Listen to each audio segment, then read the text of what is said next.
What is your biggest failure?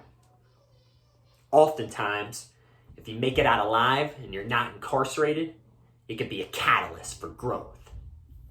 That's what my biggest failure was for me back in 2012. I was 21 years old, just finishing up college, went back to my hometown in New Carlisle, Ohio. I was depressed after ending a 5-year relationship. And I was working part-time at FedEx, loading trucks, not even using my degree. I went on a tear and partied like it was 1969. Dancing and singing and moving to the groove. And just when it hit me, somebody turned around and told me, play that funky music, white boy. Play that funky music right. Woo! It was Thirsty Thursday and I was riding solo on my way to do some dancing to some killer house music. After dancing with every soul in the establishment, the bartender kicked me out around 2:30 in the morning because I was having a little too much fun for her. This is before we had Uber and I ended up driving home. I was about halfway home and I called my friend, hey girl, pick up the phone, wake up, hey girl, it's time to party. I hang up and as I crank up the music and then suddenly lose consciousness as I'm driving 65 miles per hour approaching a long left curve.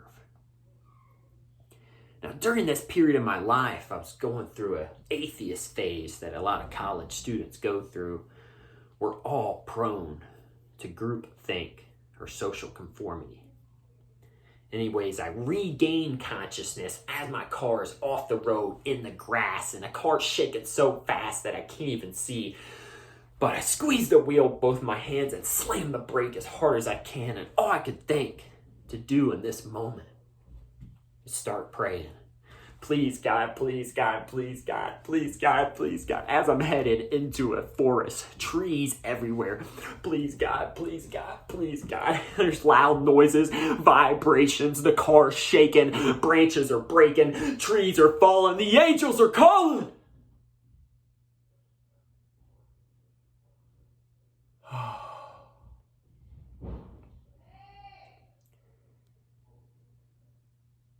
I open my eyes and look around.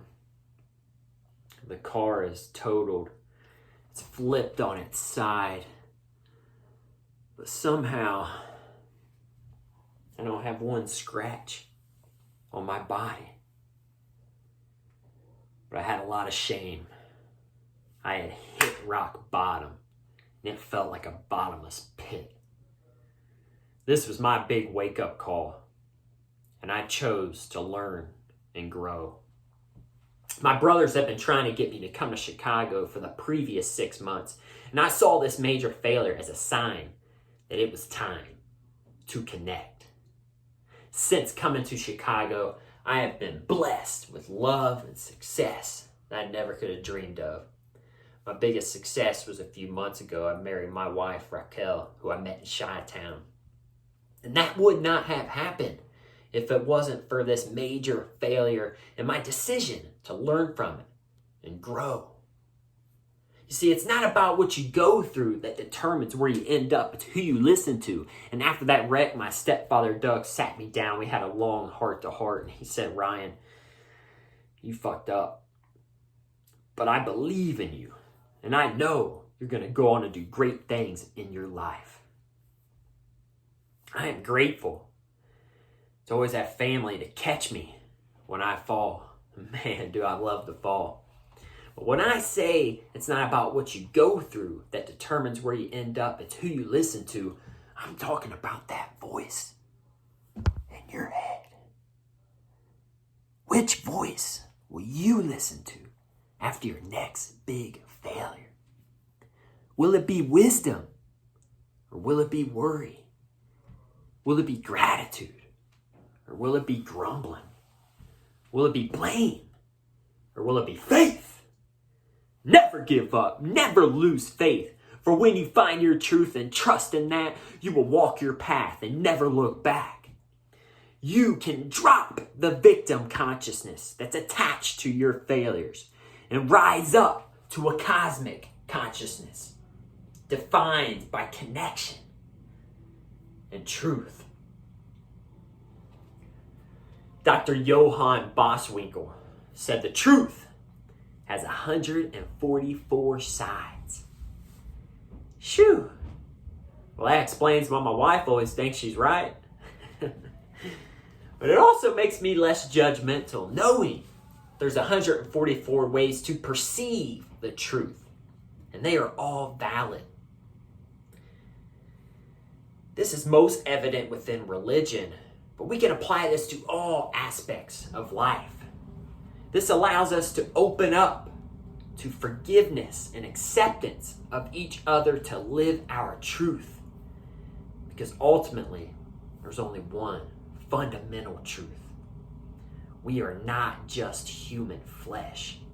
We are divine souls with the sole purpose to live in tune with our truth.